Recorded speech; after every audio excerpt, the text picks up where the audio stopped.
je maintiens que j'aurais dû garder le cap sur ce que je pensais qu'il était bien de faire avec cette génération charnière, avec ces anciens, avec des très jeunes qui arrivaient. Le projet, c'est réellement 2010. Cette équipe a un avenir pour 2010. Et en voulant occulter mon premier message et le noyer après avec l'euro, parce que c'est une compétition importante, parce qu'on ne peut pas la négliger, j'ai peut-être mis, oui, une pression différente et pas fixé bien l'objectif qui était réellement celui que j'avais défini au départ.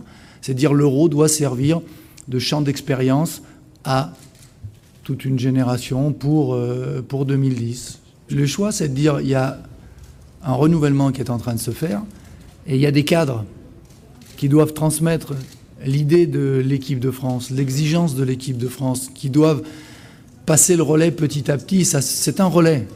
C'est pas 2 courses simultanées avec un groupe qui s'en va et un autre qui arrive. C'est un relais, c'est un passage de témoins qui doit se faire dans de bonnes conditions. Pour ça, il faut qu'il y ait des gens qui soient capables de transmettre un message. Et tous ces anciens avaient cet objectif-là, cette mission, c'est de transmettre leur vécu, leur passé. Donc c'est pas en contradiction, au contraire, c'est dans la continuité de l'équipe de France. L'équipe de France, c'est ça. C'est des joueurs qui arrivent, d'autres qui s'en vont. Et petit à petit, il y a un renouvellement. Il y a des postes où c'était plus facile d'intégrer des plus jeunes. D'autres, c'est plus difficile parce qu'il y avait plus de concurrence.